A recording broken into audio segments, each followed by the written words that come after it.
Hi, folks. Welcome to another episode of Film Study. This is Ken McCusick, and we're here to continue our UFA series today.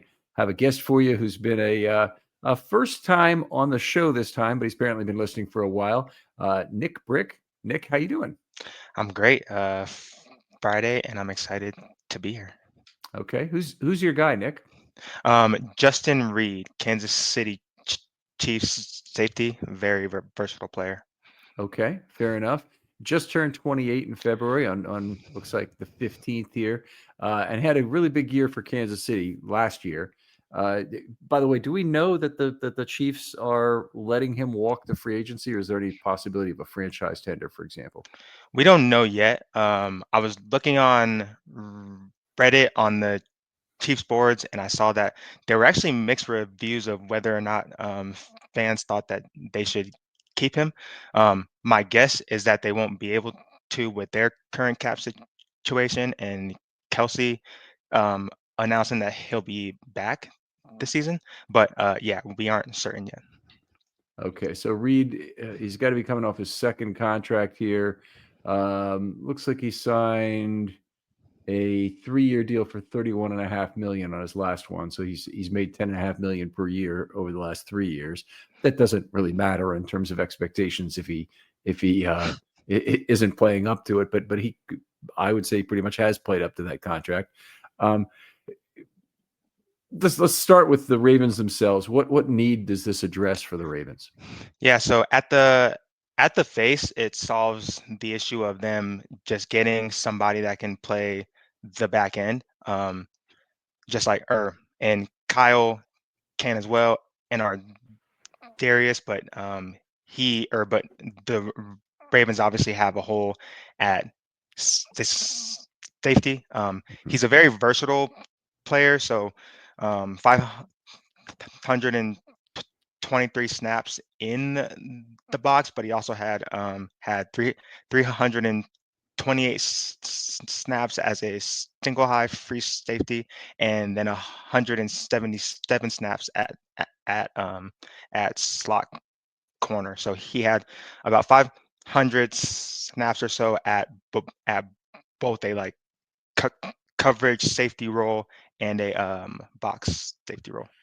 Okay, so I'm looking, I think, at the same numbers on PFF in terms of his positional thing, and you have to be careful with alignment counts because they don't necessarily capture it, particularly for say a cornerback who it may be motion dependent on where he is. That tells you whether he's lining up in the slot or whatnot. For safety, it's probably a little bit better. One of the things we're seeing is that his free safety snaps look like a ski slope throughout his career. He started off fairly high as a rookie, and he's down to only 350 free safety snaps last year. Any concern that he wouldn't be able to play a half field role based on that career trend that he's got? I don't. He does have high grades in that regard, but we'll kind of get into this. But his ability to play all of those spots would allow us to use our Darius and Kyle if he isn't as great at that. And I believe that's the like big value that he'll bring is what he can do for the other third guys on our defense as well. Okay, and I would agree with that. You know, moving Kyle Hamilton where they need to move Kyle Hamilton is one of the big deals this offseason. And I'm not even convinced necessarily that our Darius Washington's best position is free safety, but he played there well enough last year that they're going to have to kind of process their way through that in 2025, I think. In addition to a player like Reed, would they also be going after a safety in the draft at some point? I think they should, but I don't necessarily think they'll need to.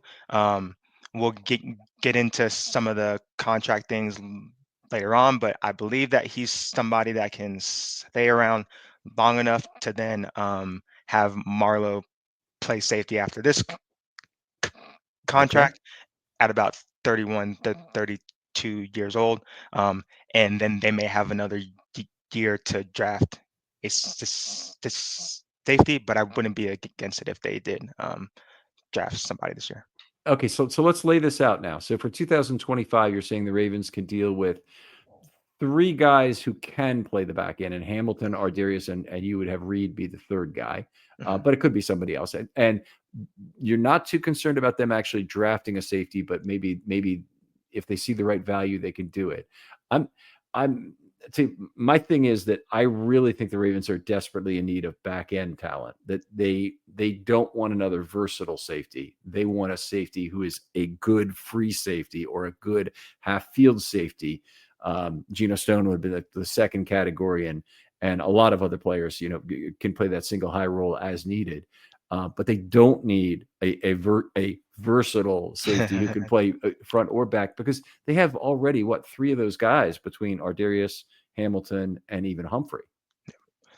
And I thought that as well at first, but then, like you said, um, Justin Reed's Justin Reid came in as a this safety, played that position well in Houston and early on in KC. I Mm-hmm. don't think they needed him to be that like back end free safety, and he can cover as well. They use him on um, blitzing packages too.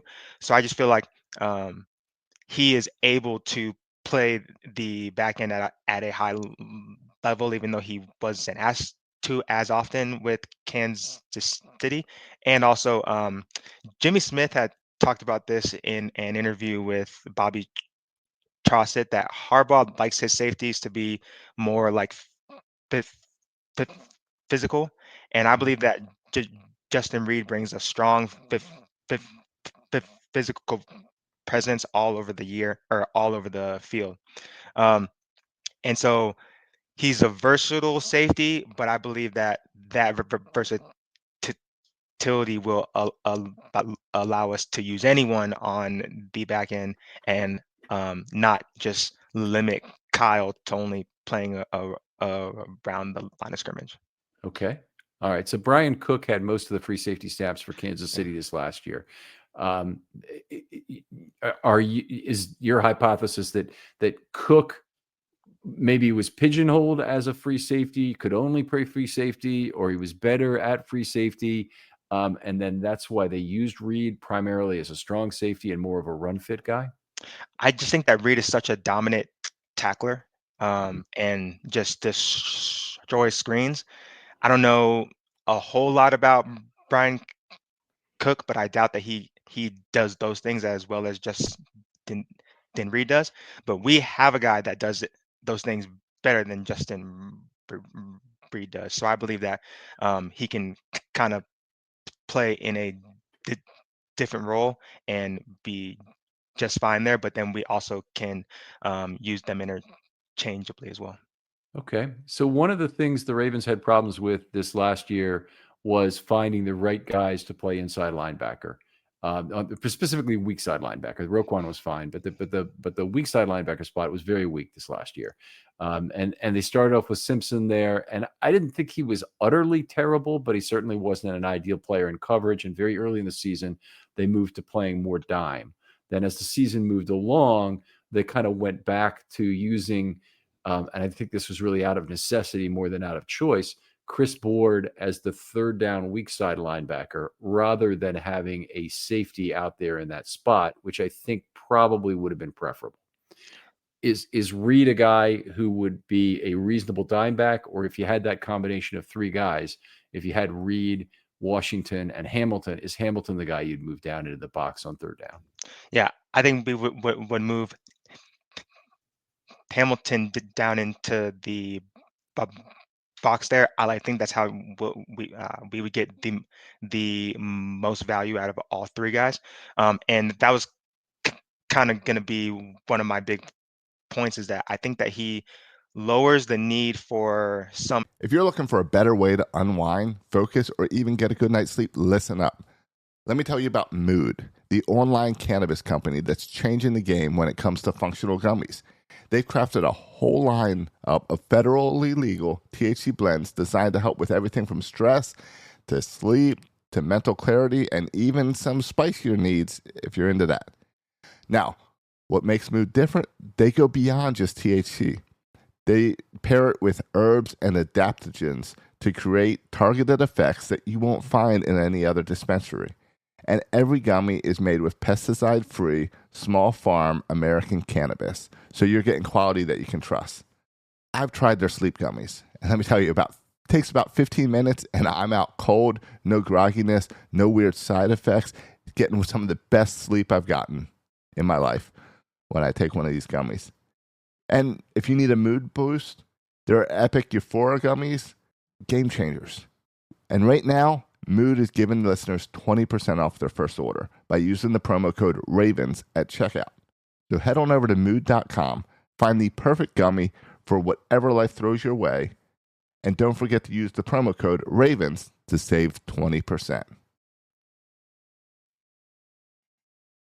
Sort of free agent, weak side linebacker, as well as some expensive outside corner. So I believe that his presence would allow us to use um, use big nickel dime packages effectively with whoever might be best that week, and also provides some insurance as well, just in case we do have a Kyle Hamilton injury. Okay. All right. So that sounds good to me in terms of anytime you get a player that there's kind of like a dividend where you don't have to have another sort of player. That's always nice. And I've been a big advocate. I think the Ravens need for cornerback is more aircraft carrier outside corners. That's where I think they're thin in terms of their rotation currently, with Marlon and Wiggins being set, but nobody else after them. And Marlon could also play the slot, so you'd be happy to have a third outside corner anyway. So still thinking the Ravens will go that way in the draft in terms of a maybe not necessarily a day 1 or 2 pick at corner, but a possible day 1 or 2 pick at corner. Yeah, and I think that's kind of the beauty of this move, is that it would open up the freedom for them in the draft to like go and get the best value guys at that time. What was I gonna say? Yeah, and like it also gives them the patience to wait for TJ Tampa and see what he can do, or bring back Trey White in that like limited nickel outside corner role. Just as an aside, and we're going down a little bit of a rabbit hole here because we want to talk Justin Reid. But what would be your contract number for Trey White to keep him in Baltimore, say for one more year? Probably vet minimum. I doubt that anyone out besides maybe like the Bills bringing him back sees him as a highly paid corner. But if anyone's willing to pay him more like Ronald Darby did, then I'd probably just let him go and see what we have in the young guys. Okay, and you wouldn't structure something that included, say, some NLTBE bonuses, a 2 up to 5 kind of deal for a Trey White if he were to meet certain playing time or quality thresholds. I actually do think that would be a great great idea.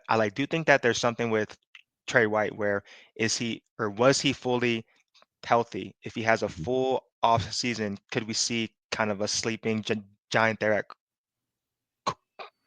corner?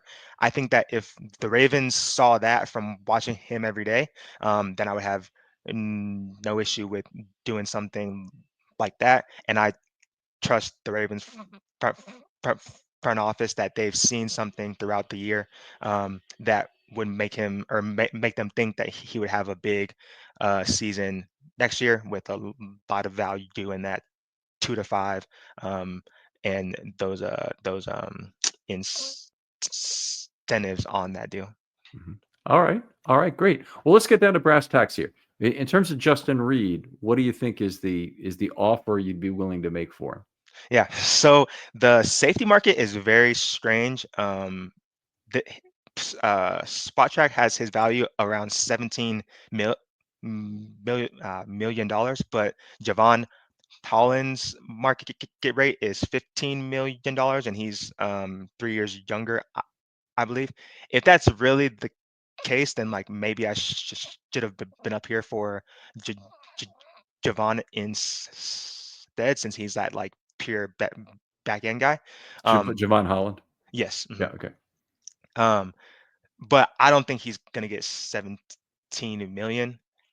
I truly believe in this guy. I think that he brings a dominant presence. I think that I would go up to 14-15 million dollars. Okay, so that's a lot. With 3-year deal, 2-year deal, what are you looking Three to get? 3-year deal with something where we can get out of it in the third year if necessary. That that'll be 2027 when we have to pay Kyle, as well as I assume they'll extend Marlowe, but I think that would be the time where he would fully be in either a safety or a slot corner role Okay. full time. Okay. All right. Very good. That's seems reasonable. I would have said it was sooner for Humphrey to move to safety based on what we had seen up to this year, but he had such a great year. It's I could easily see him hanging for longer. The thing is, I think he'll be a great safety when he moves there. I agree. I'm yeah, I'm really excited about, for me, what 2024 was good is it made me completely confident about extending Marlon Humphrey, and really much more so than Mark Andrews in terms of, it's not that Mark had a bad year by any stretch. He's showing signs of age and inability to stay on the field all the time. And Humphrey is he's one of the cornerstone players in the defense still, and played pretty much the whole season. I think he might have missed one game, but he played pretty much the whole season. I was a big Marlowe is not playing up to his contract guy. Not a guy who's a $20 million a year guy, and he shut me up this season. And it's always nice to see guys improve on a huge weakness. He could not find the ball in the air. He would kind of be too physical at the catch point. And I feel like he turned all of that around this season. Maybe he's been doing that and we haven't been able to see it because of the injuries, but I felt like this season he squashed any ball skill complaints I had about him. And I think he's fully turned in his fruit punch badge for a interception guy badge. So Yeah. I was impressed by that. I'm watching the 2000 Ravens season again right now. We're going to do a special on that, reviewing game by game what's happening. The ability of Dwayne Starks to find the ball in the air, we really did not appreciate at the time. The guy's amazing, and he covered much larger receivers than himself in terms of it. His performance the very first week against Plexico Burris is really special in terms of being able to go up for the ball and find it. It's such a really important feature of being an NFL cornerback, and to see Humphrey finally do it. And I was impressed with his ability to find the football on the man he's covering. That's good. Also with the ability to go off man to intercept a ball that's intended for somebody else's target. That's something we saw from Jimmy Smith at the end of his career, and it's something I think that is very much a portable safety talent that we should see how the Ravens derive value from in the future. Definitely, and like such a imprint of the long lasting effects of bringing in guys like Marcus Peters, who I believe showed him kind of how to do things like that. And I think that Marlowe has said a few times how impactful Marcus was. Okay, that's a really interesting take. I had not heard that before, but that's a good one. Marcus certainly had some of that as well. Sometimes a bit too much for sure, but yeah. All right. Well, Nick, a pleasure talking football with you. Tell folks where they can hit you up online and have a conversation. Yep. So you can find me on Twitter. I'm always in the Ravens Flock communities as well. At nbrick4ever. That's NBRICK, the number 4 EVR. And then you also can find me in the YouTube comments under the Confidence Stutter. And yeah, that's usually where I'm at, just talking about my favorite team. All right. Well, really appreciate you coming on. Other folks out there, if you'd like to do one of these UFA shorts, hit me up pretty quickly. We're running out of time on them, particularly if you want to do a big name. It's got to be posted before they get signed, or we're not going to bother going through it. So Justin Reid being one of the bigger names, this will be up by March 12th. At least I hope it will. Nick, thanks for coming on again. Thank you, Ken. And we'll talk to you next time on Film Study.